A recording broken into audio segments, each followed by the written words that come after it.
رب العالمین کے لیے جو خالق کائنات ہے، مالک ارض و سما ہے، وہی جہان کا خالق و مالک ہے۔ درود و سلام نازل ہو اللہ رب العالمین کے بھیجے ہوئے تمام پیغمبروں پر، بالخصوص ہمارے آخری نبی تاجدار مدینہ احمد مصطفیٰ جناب محمد رسول اللہ صلی اللہ علیہ وسلم پر بے شمار درود و سلام کی پور نشاور فرما۔ اللہم صلی وسلم وبارک علیہ۔ محترم حاضرین جمعہ، آج شعبان کی 24 تاریخ ہے،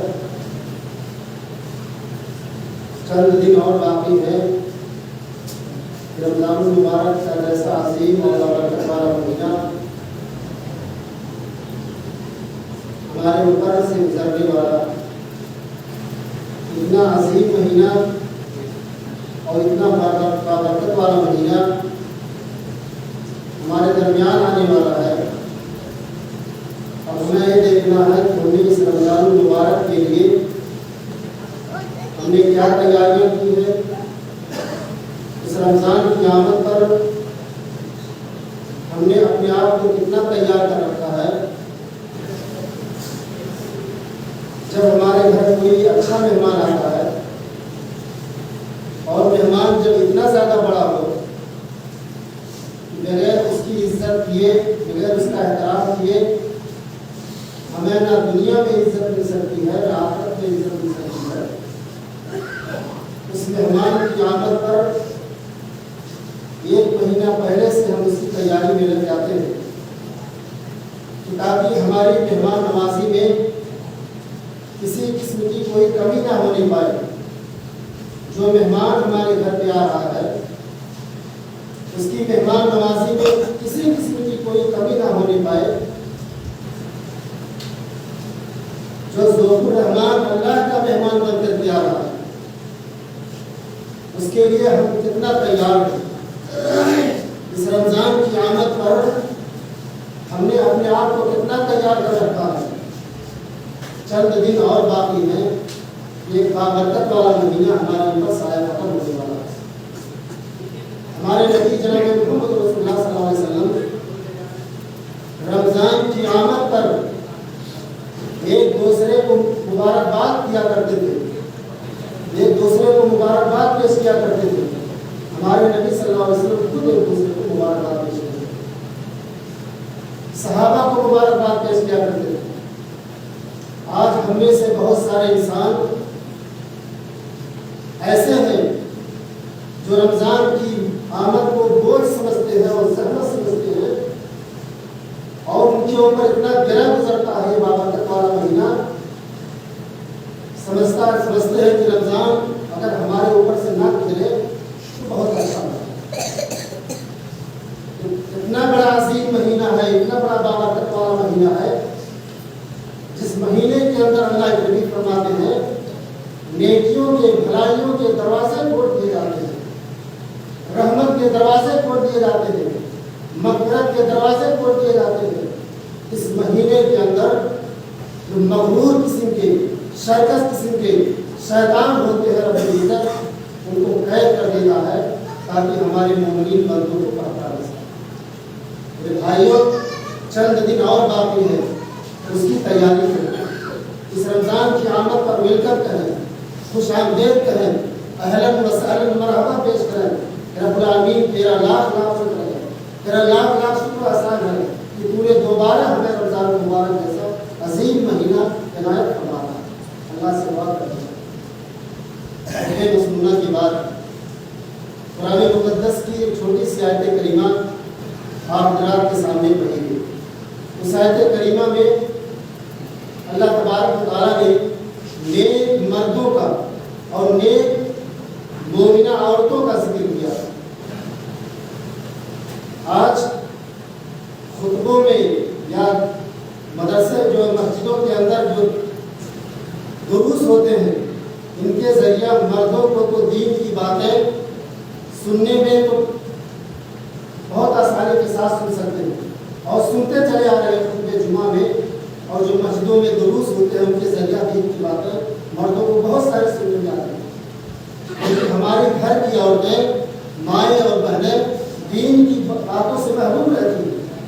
انہیں بھی معلوم ہونا چاہیے کہ دین کے اندر جو اللہ تبارک و تعالیٰ نے احکام نازل کیے، دین کے اندر تو شریعتیں نازل کی گئی ہیں، ان کو بھی جانکاری ہونی چاہیے، دین اسلام کے بارے میں ان کو بھی معلومات ہونی چاہیے۔ علماء کرام ممبروں کے خطبے میں بہت کم، اکثر بیشتر بہت کم ہی لوگ عورتوں کو تعلیم سے بیان کرتے ہیں، ہونی چاہیے۔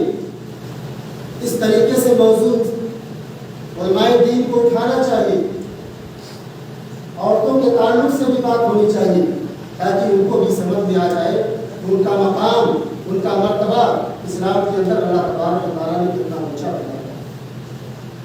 من عمل صالحا من ذکر و انثى وهو مؤمن فلنحيينه حیاة طیبہ ولنجزینہم اجرہم بأحسن ما كانوا یعملون۔ جو مرد نیک عمل کرے گا، عمل صالح کرے گا، من ذکر و انثى، اس حال میں کہ وہ مرد ہو، وہو مومن، وہ مرد یا عورت ہو، اس حال میں کہ وہ مومن ہو، اللہ فرماتا ہے فَلَنُحْيِيَنَّهُ حَيَاةً طَيِّبَةً، اللہ فرماتا ہے کہ ہم اس کی دنیا کی زندگی کو پاک بنا دیں گے۔ جو مرد یا عورت نیک کام کرے گا، عمل صالح کام کرے گا، اللہ تبارک و تعالیٰ اس کی دنیا کی زندگی کو اچھا بنا دے گا، بہتر بنا دے گا۔ وَلَنَجْزِيَنَّهُمْ أَجْرَهُمْ بِأَحْسَنِ مَا كَانُوا يَعْمَلُونَ، اور مرنے کے بعد جو زندگی آنے والی ہے جسے آخرت کی زندگی کہا جاتا ہے، اللہ تبارک و تعالیٰ فرماتا ہے کہ آخرت کی زندگی میں بھی ہم بہترین اجر دیں گے، اچھا عمل، اچھا اجر دیں گے۔ یہ اللہ تبارک و تعالیٰ نے مومنین مردوں کو مخاطب کر کے فرمایا اور مومنہ عورتوں کو مخاطب کر کے فرمایا کہ اگر وہ دنیا کی زندگی میں عمل صالح کریں گے، نیک عمل کریں گے، اب چاہے وہ مرد ہو یا عورت ہو، اللہ فرماتا ہے کہ اس کی دنیا کی زندگی کو پاک بنا دیں گے، پاک و صاف بنا دیں گے، اور اس کو اس دنیا کے اندر عزت عطا فرمائیں گے، مقام عطا فرمائیں گے، سربلندی عطا فرمائیں گے، نیک عمل کرنے کی وجہ سے، عمل صالح کرنے کی وجہ سے اللہ تبارک و تعالیٰ اس دنیا کے اندر اسے مقام عطا فرمائیں گے۔ اور مرنے کے بعد جو زندگی آنے والی ہے اس زندگی کے اندر اللہ تبارک و تعالیٰ بہترین اجر دے گا، بہترین بتا دے گا۔ آج کے جمعہ میں 4 نیک عورتوں کا ذکر اور تذکرہ آپ کے سامنے کرنا چاہتا ہوں۔ حدیث بہت لمبی ہے، راوی حضرت عباس رضی اللہ تعالیٰ عنہ وہ بیان کرتے ہیں کہ نبی کریم جناب محمد رسول اللہ صلی اللہ علیہ وسلم نے ارشاد فرمایا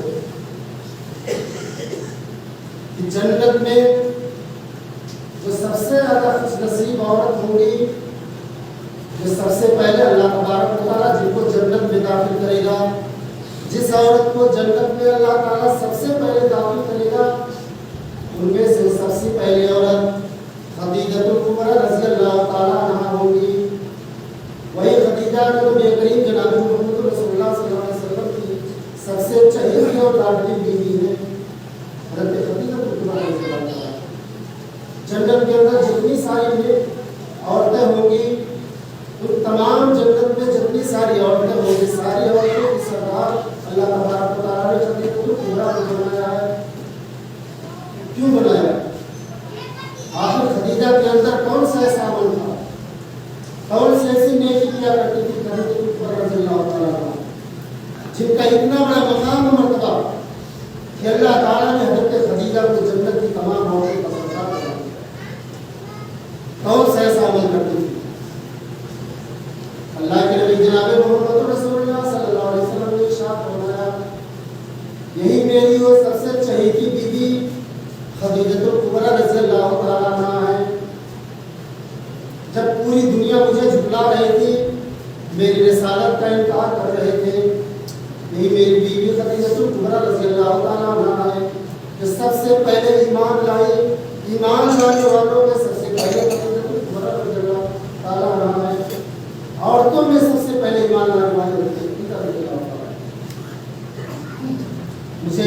بتایا گیا، میرے سر کو پھوڑا گیا۔ مکہ کی وقاص بازار میں جناب محمد رسول اللہ صلی اللہ علیہ وسلم کفار و مشرکین کو دعوت دے کر کے دعوت ان کے سامنے جب پیش کیا، کفار و مشرکین نے آپ کو اتنا مارا، سر پھٹ گیا، خون بہہ کر کے جوتے میں آ کر کے چل گیا۔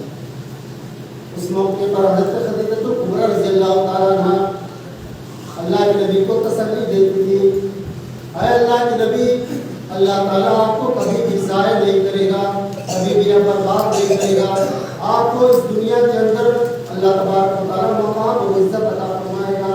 وہ خدیجہ کبریٰ رضی اللہ تعالیٰ عنہ جو اپنے نبی، جو اپنے شوہر جناب محمد رسول اللہ صلی اللہ علیہ وسلم کی خدمت میں پیش کرتے ہیں، ہم وقت تیار رہا کرتے تھے، زخموں پر مرہم پٹی کیا کرتی تھی، آپ کو سہارا دیا کرتی تھی۔ آج کل کی عورتوں کو چاہیے کہ کسی بھی معاملے میں، کسی بھی کاروبار میں ان کو اپنے شوہر کی ہیلپ کرنی چاہیے، مدد کرنی چاہیے، جس طریقے سے اپنے شوہر جناب رسول اللہ صلی اللہ علیہ وسلم کی ہیلپ کیا کرتی تھی، مدد کیا کرتی تھی۔ حضرت ایوب علیہ السلام بڑے ہی مشہور و معروف پیغمبر گزرے۔ اللہ تبارک و تعالیٰ نے انہیں اتنا زیادہ دھن دیا تھا، اتنا زیادہ دولت دیا تھا کہ اپنے علاقے کے بہت بڑے زمیندار آدمی تھے ایوب پیغمبر۔ آپ لوگوں نے نام سنا ہوگا، اتنی بڑی پراپرٹی، اتنی بڑی جائیداد تھی ایوب علیہ السلام کے پاس۔ کئی بیویوں سے شادی کی تھی ایوب علیہ السلام نے۔ ایک مرتبہ اپنے دربار میں کرسی لگا کر کے بیٹھے ہوئے تھے، ایک اجنبی آدمی آیا جو انسانی شکل میں ہو تو تھا شیطان، انسانی شکل میں آیا، انسانوں کی شکل لے کر کے شیطان آیا۔ ایوب علیہ السلام اپنے دربار میں بیٹھے ہوئے تھے، وہ شیطان انسانی شکل میں آیا اور ایوب علیہ السلام کے چہرے پہ تھوک کر کے چلا گیا۔ اجنبی انسان تھا۔ ایوب علیہ السلام کہنے لگے نہ جانے کہاں کا آدمی ہے، نہ کچھ کہا نہ سنا اور میرے چہرے پہ تھوک کر کے چلا گیا۔ ایوب علیہ السلام کے دربار میں جو نوکر تھے اسے دوڑانے لگے گلیوں کے اندر۔ وہ تو شیطان تھا ہی، گلی میں گیا اور ہوا بن کر کے ختم ہو گیا۔ وہی پیغمبر ایوب علیہ السلام ہیں جن کا تذکرہ ہم کتابوں کے اندر پڑھتے ہیں، تقریروں کے اندر سنتے ہیں۔ یہ بڑے پیغمبر اللہ تبارک و تعالیٰ نے رسول بنا کر کے بھیجا، لیکن آزمائش دیکھیے، ان کی جتنی ساری بیویاں تھیں ساتھ چھوڑ دیتی۔ جب مصیبت اور پریشانی آتی ہے، دکھ درد جب سامنے آتا ہے، وہی عورتیں چھوڑ کر کے چلی جاتی ہیں۔ ایوب علیہ السلام کے چہرے پہ جو تھوک کر کے گیا تھا، وہی دانے نکلنے لگا، گھوڑا نکلنے لگا۔ اس گھوڑے سے جب پانی نکلتا تھا، اس سے جو مواد نکلتا تھا وہ پھیلتا تھا، دوسرے جگہ جب جاتا تھا اس جگہ بھی گھوڑے نکل جاتے تھے۔ 10-15 دن کے بعد ایوب علیہ السلام کے پورے جسم کے اندر گھوڑے تلسیوں سے بھر گئے۔ پیغمبر ہے، رسول ہے، لیکن دیکھیے اللہ تبارک و تعالیٰ ایوب علیہ السلام کے امتحان کس طریقے سے لیتا۔ اللہ فرماتا ہے یا ایھا الذین آمنوا استعینوا، یا ایھا الذین آمنوا استعینوا بالصبر والصلاۃ۔ اے ایمان والو، اے مسلمانوں، اللہ سے استعانت طلب کرو، اللہ سے مدد طلب کرو، نماز اور توبہ استغفار کے ذریعے اللہ سے استعانت کرو۔ ایوب علیہ السلام کی آزمائش چالو ہو چکی ہے، پیغمبر ہے، رسول ہے، اللہ رب العالمین ان کا امتحان لے رہا ہے، ہمارا بھی امتحان لیتا ہے، ہم کو بھی اللہ رب العالمین آزمائش میں ڈالتا ہے، لیکن وَلَٰكِن لَا تَشْعُرُونَ، ہم سمجھ نہیں پاتے ہیں، ہمیں شعور تک نہیں ہوتا ہے، پتہ تک نہیں چلتا ہے کہ اللہ ہمارا امتحان لے رہا ہے۔ ایوب علیہ السلام کے پورے جسم کے اندر گھوڑے اور تلسیوں سے بھر گیا، کوئی جسم کے اندر سوائے زبان کے کوئی جگہ باقی نہیں تھی جہاں زخم نہ پڑا ہو، جہاں زخم نہ لگا ہو۔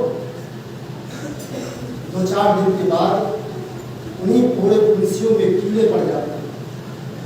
वो कीड़े जब काटते थे अय्यूब अलैहिस्सलाम को, अय्यूब अलैहिस्सलाम ने कौन गलती की थी, कौन सा खता किया था जो अल्लाह रब्बुल आलमीन ने इतनी बुरी आजमाइश में उनको तलब किया। जब कीड़े काटते थे अय्यूब अलैहिस्सलाम चीखते और चिल्लाते थे, रब को पुकारते थे, रब अन्नी मस्सनियज जुर्म व अंता अर्हमुर राहिमीन। ऐ रब्बुल आलमीन तूने परेशानी को नाज़िल किया है, ऐ रब्बुल आलमीन तूने मुसीबत को नाज़िल किया है, तू ही मुसीबत से निजात दे दिया। पता यही चला हमें भी मुसीबत के अंदर, हमें भी परेशानी के अंदर, हमें भी दुख दर्द के अंदर किसी गैर को नहीं पुकारनी चाहिए, किसी दूसरे के दर पे नहीं जाना चाहिए, सिर्फ और सिर्फ अल्लाह को पुकारना चाहिए। पैगंबरों ने अल्लाह को पुकारा, रसूलों ने अल्लाह को पुकारा, तमाम नबियों ने अल्लाह को पुकारा। हम कैसे इंसान हैं जो अल्लाह को छोड़कर दूसरों को पुकारते हैं, दूसरे के सामने मदद मांगते हैं, दूसरे के सामने हाथ मिलाते हैं। अय्यूब अलैहिस्सलाम तकलीफ और परेशानी में अल्लाह ही को पुकारा करते। वही शैतान आया, वही इब्लीस आया जो पहले शुरू में आया था, अय्यूब अलैहिस्सलाम के चेहरे पे जो टूट करके गया था, अब पूरे गांव वालों को इकट्ठा करता है। इंसानी शक्ल में आया, पूरे गांव वालों को इकट्ठा, मर्द औरत सबको एक चटिया मैदान के अंदर इकट्ठा करता है और कहता है, गांव वालों को भड़काता है वो शैतान, कहता है गांव वाले तुम्हारे दरमियान जो रसूल आया था, जो पैगंबर आया था, वो तो बीमार हो चुका है, इसे बीमारी लग गई है, वो भी कोढ़ की बीमारी, सारे जिस्म के अंदर कीड़े पैदा हो चुके हैं, तो बर्बाद हो चुका है। ऐसा करो तुम सारे गांव वाले मिल करके अय्यूब पैगंबर को गांव से बाहर निकालो, वरना सारे लोग बढ़िया जाओगे, पूरे गांव के अंदर बीमारी फैल जाएगी, सारे लोग बीमारी के अंदर जाओगे। देखिए शैतान कैसा कैसा जान बिछाता है इंसान को गुमराह करने के लिए, यहाँ तक कि नबियों का भी पीछा नहीं छोड़ना। गांव वालों को बहकाया और गांव वाले शैतान के बहकावे में आकर के अय्यूब अलैहिस्सलाम को गांव के बाहर निकाल दिया। और यहाँ पर ये बात ये भी पैदा होता है, उन लोगों ने ये भी फैसला किया कि अगर गांव के पूरब की तरफ लेके जाओगे तो पूर्व हवा चलेगी, हवा के जरिए जरासीम आएंगे, बीमारियां आएंगी, हमारे गांव को बीमारी लग जाएगी। अगर पश्चिम की जानिब लेके जाओगे तो पछुआ हवा चलेगा, इस हवा के जरिए बीमारी आ जाएगी। उत्तर जानिब लेके जाओगे तो उत्तरीय हवा चलेगी, इसी तरीके से हम बीमारी के शिकार हो जाएंगे। लोगों ने कहा कि अभी कहाँ लेके जाए इनको, इस बीमार आदमी को कहाँ लेके जाए। किसी ने कहा कि दक्षिण की जानिब लेके जाओ, तब नैया हवा बहुत कम चलेगी। अय्यूब अलैहिस्सलाम तो पैगंबर रसूल है, लेकिन अल्लाह रब्बुल आलमीन ने इतने बड़े इम्तिहान के अंदर, इतने आजमाइश के अंदर डाला, बीवियों ने भी साथ छोड़ दिया, जो भी जेवरात थी 10,000 की जेवरात बीवियों ने बढ़ा कर रखी थी, सारा एक गुठरी के अंदर, एक गठरी के अंदर बांधा, सारी बीवियां चली जाती, छोड़ दिया। आप कौन इस कोढ़ी इंसान की कौन मदद करेगा, कौन सेवा करेगा। एक बीवी बचती है, हदीस के अंदर आता है रहमत नाम की बीवी, और दूसरी रिवायत से पता चलता है रहीमा नाम की औरत, सिर्फ वही बचती है, वही अय्यूब पैगंबर का साथ देती है, वरना सारी बीवियां अय्यूब का साथ छोड़ करके चली जाती। घर वालों ने भी साथ छोड़ा, खानदान वालों ने भी साथ छोड़ा, बीवियों ने भी साथ छोड़ा, गांव वालों ने भी गांव के बाहर रखी जाने, एक पेड़ के नीचे जहाँ पूरा कट्टा डाला जाता था, उसी जगह ले जाकर के कीड़े काटते थे, बीमारियां तो बढ़ती जा रही थी, तकलीफ बढ़ती जा रही थी। रहमत बीवी जो अय्यूब अलैहिस्सलाम की बीवी थी, गांव से खाना मांग करके लाती थी अपने शौहर अय्यूब अलैहिस्सलाम को खिलाती।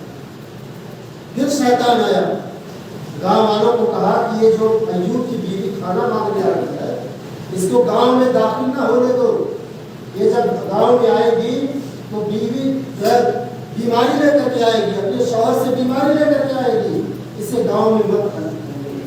बीवी का दाखला भी गांव से बंद हो चुका। एक एक कोस, दो कोस बीवी रहमत खाना मांगने के लिए जाया करती थी। अपने शौहर को खिलाती थी। मेरी माँ और बहनों सुनो, इस वाक़े से इबरत हासिल करो।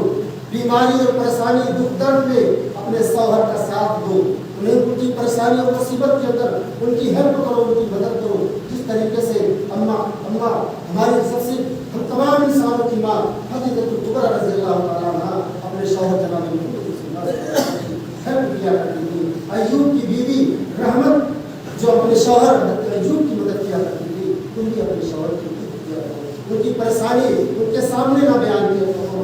जब से तुम्हारे घर में आई मुझे चैन नहीं मिला, मुझे सुकून नहीं मिला, जब से तुम्हारे घर में कदम डाली मुझे परेशानी दुख ही दुख, ये ताने दे करके, ये बातें सुना करके तुम अपने शौहरों को तंग न करो, उनको परेशान न करो। इन वाक़ियों को जो बयान करने का सिर्फ मेरा मकसद है परेशानियों को अपने शौहर की मदद।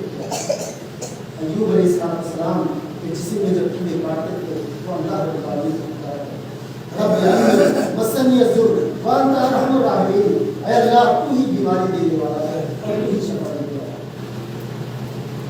अब एक कोस बीबी रहमत खाना मांगने के लिए जाया करती। एक मरतबा बड़ी दूर चली गई, इतनी दूर चली गई, वहां से खाना जब लेकर के वापस आ रही थी, रास्ते में शैतान फिर मिला। अब की डॉक्टर की शक्ल में मिला, हकीम की शक्ल में शैतान मिला। पूछा बीबी रहमत कहाँ गई थी? कहा उस दुखियारी को कौन मेरी परेशानी का हाल जानने वाला है? मैं अपने शौहर के लिए खाना मांगने के लिए गई थी, गांव वाले मुझे खाना नहीं देते थे, मैं इतनी दूर अपने शौहर के लिए खाना मांगने के लिए आई थी। कहा मैं तुझे एक दवा बताता हूँ, ये गोली मैं तुझे दूंगा। शैतान देखिए बीबी रहमत से क्या कह रहा है, ऐ बीबी रहमत, ऐ अय्यूब की बीवी, मैं एक गोली देता हूँ, एक टेबलेट देता हूँ, इस टेबलेट को ले जाना अपने शौहर अय्यूब को खिला देना, वो खाते ही चंगा हो जाएगा, बिल्कुल ठीक ठाक हो जाएगा, उसकी बीमारी खत्म हो जाएगी, उसकी कोढ़ की बीमारी उसके जिस्म से अलग हो जाएगी। कहा जल्दी करो, वो गोली कहाँ है, वो टेबलेट कहाँ है? ये लो मेरे कानों में जो बारी है, मेरे जो जेवरात है, इसको ले लो, इसके बदले में वो टेबलेट मुझे दे दो।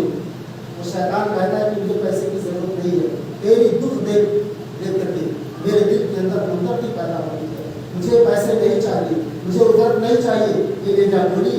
और अपने शौहर को खिलाने से पहले ये बता देना कि जड़ी बूटी जो मैंने तैयार की है, जड़ी बूटी पीस करके जो मैंने बनाई है, इस जड़ी बूटी में सूअर की चर्बी मिली हुई है। खिलाने से पहले अपने शौहर को बता देना कि जड़ी बूटी के अंदर सूअर की चर्बी मिली हुई है। बीबी रहमत जो दवा ले करके और खाना मांग करके अपने शौहर के पास आती है और खाना खिलाने के बाद वे बयान करती है कि मेरे शौहर रास्ते में एक हकीम साहब मिले थे, एक डॉक्टर साहब मिले थे, उन्होंने एक टेबलेट दिया था, एक गोली दी थी और कहा अपने शौहर को खिला देना, खिलाते ही तुम्हारे शौहर की बीमारी खत्म हो जाएगी, दूर हो जाएगी। अय्यूब पैगंबर कहते हैं कि मेरी बीवी लाओ, वो गोली कहाँ है, लाओ। हाथ तो उठते नहीं थे, हाथों में भी कोढ़ जब कीड़े पड़ गए थे, पूरे जिस्म के अंदर कीड़े पड़ गए थे, पैरों में भी कीड़े हो गए थे, चलने की सलाहियत खत्म हो चुकी थी, सिर्फ जबान बाकी उनकी सिर्फ जबान बाकी थी। सर में, पेट में, पीठ में, पैर में, हाथ में, सारे जिस्मों में कीड़े पड़ गए थे। देखिए अल्लाह आदमी कितनी बड़ी आजमाइश के अंदर, कितनी बड़ी जो है इम्तिहान के अंदर अजीब पैगंबर को डाला गया था। क्या इस तरीके से अल्लाह ने हमको कभी आजमाया है? हमारा कभी इस तरीके से इम्तिहान लिया है? कुरान करीम के अंदर अल्लाह इरशाद फरमाता है, वलनबलुवन्नकुम बिशैइन मिनल खौफ वल जू व नक्सिन मिनल अमवाल व नक्सिन समरात व बशिरिस साबिरीन। अल्लाह फरमाता है कि इंसानों, हम तुमको आजमाइश में डालेंगे, हम तुम्हारा इम्तिहान लेंगे, माल के जरिया, औलाद के जरिया, तुम्हारे कारों में, तुम्हारी दुकानों में खसारा डाल करके हम तुम्हारा इम्तिहान लेंगे, लेकिन तुम जान नहीं पाते हो, तुम्हारा शऊर, तुम्हारा दिमाग वहाँ तक काम ही नहीं करता है। दोस्तों, तुम्हारा इम्तिहान ले रहा है इस तरीके से पैगंबर का इम्तिहान लेता है। बीबी रहमत जब खिलाने जाती है टेबलेट, तो कहती है हकीम साहब ने बतलाया था कि अपने शौहर को खिलाने से पहले कह देना कि इस दवा के अंदर सूअर की चर्बी मिली हुई है। खिलाने से पहले जरूर बतला देना।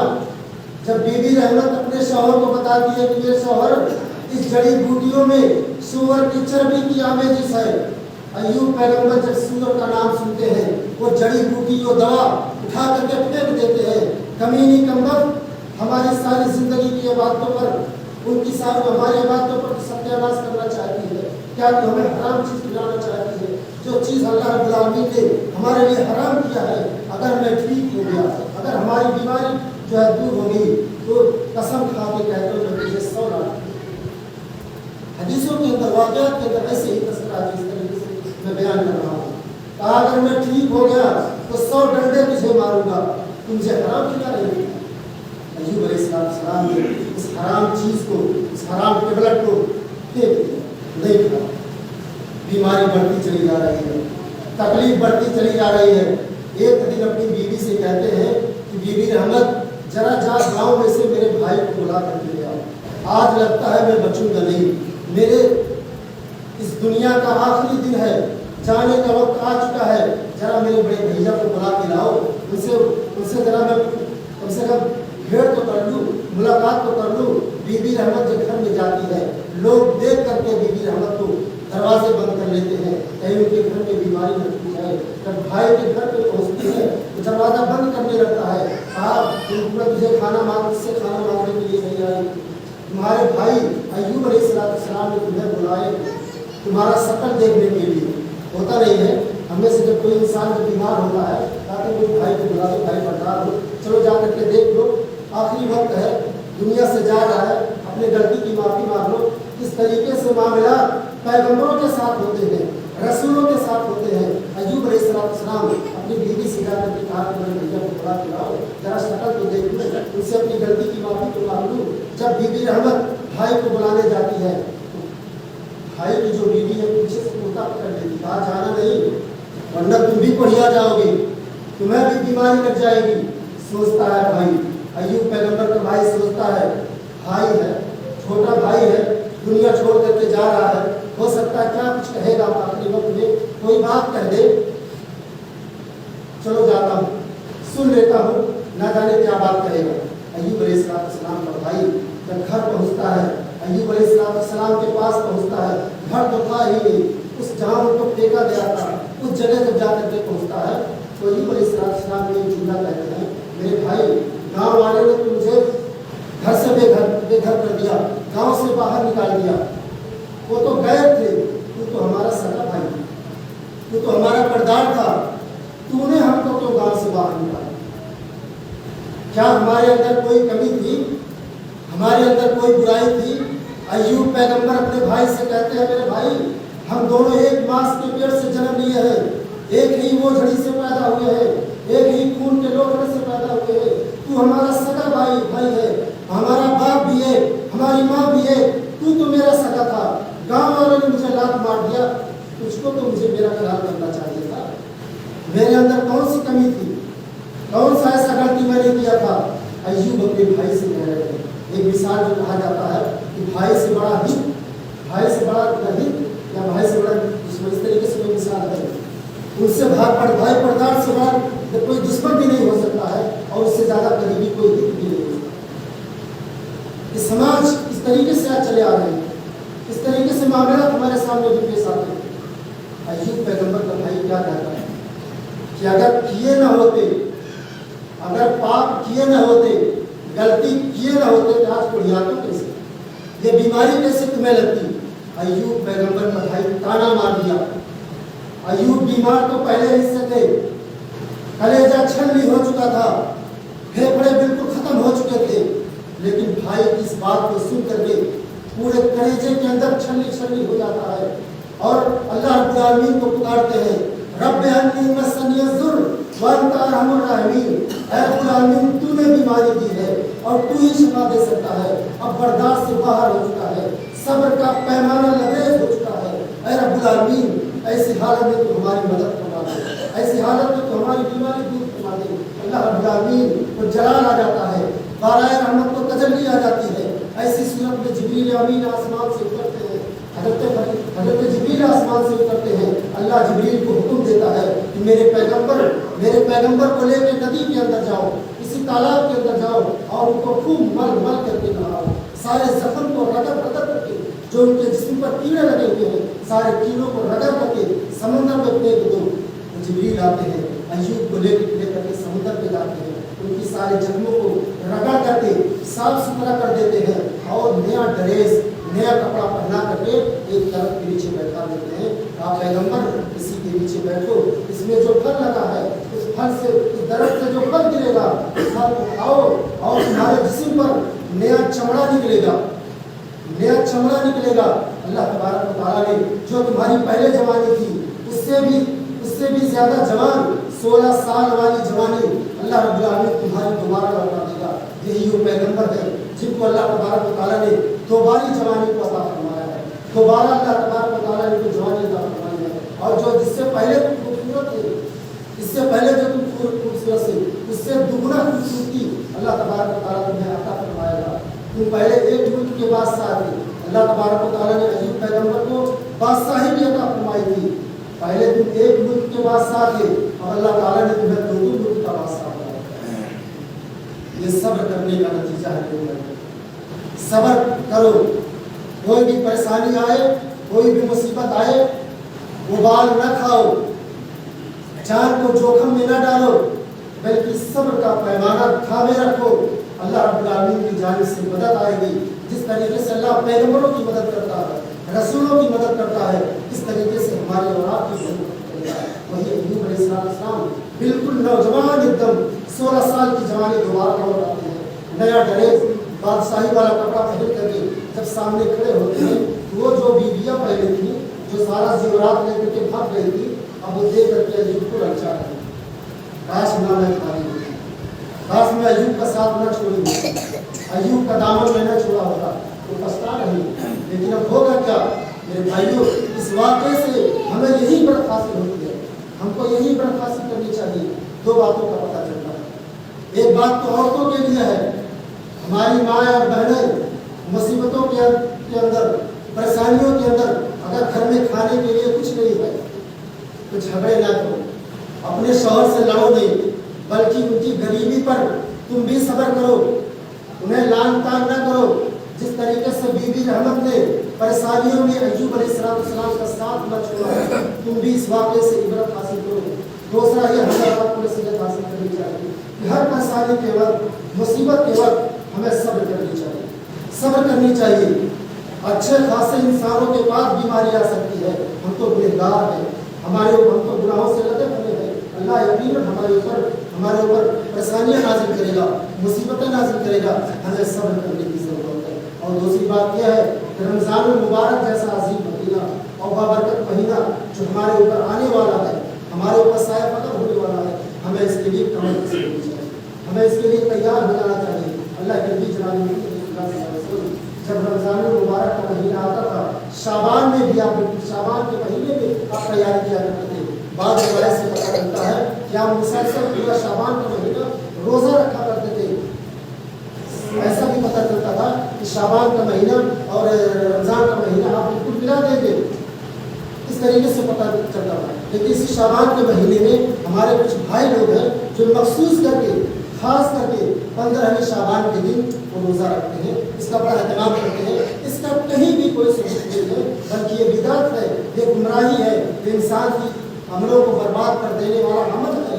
हमें इस तमाम बातों से दूर रहना चाहिए और अल्लाह रब्बुल आलमीन से दुआ करनी चाहिए, रब्बुल आलमीन हमें इन बिदअतों से बचाए और हमें अपने गुनाहों की माफ़ी अल्लाह रब्बुल आलमीन से मांगनी चाहिए। रब्बुल आलमीन तू गफूर रहीम है, तू रहमुर रहीम है, तो रब्बुल आलमीन रमज़ान मुबारक का महीना आ रहा है, हमें इस महीने के अंदर अपने गुनाहों की माफ़ी मांगने की तौफीक अता फरमा, ज़्यादा से ज़्यादा कुरान मजीद की तिलावत करने की तौफीक अता फरमा। रब्बुल आलमीन जब तक हम इस दुनिया में ज़िंदा रहें, इस्लाम पे ज़िंदा रहें और जब हमारा सारा गुनाहों को करने की तौफीक करें। इलाही जिसमें जब तक कि मेरी जान रहे कितने सपने मेरे मजबूत कर फरमा रहे या न रहे, पर ये दुआ है कि यही जज़ाकल्लाहु सलामत करने वाले बारकल्लाहु लना व फिकुम अज़ीम व आमीन बिल्लाहि ताला इन्नहु ताला जवादुल करीम वरहमतुल्लाहि।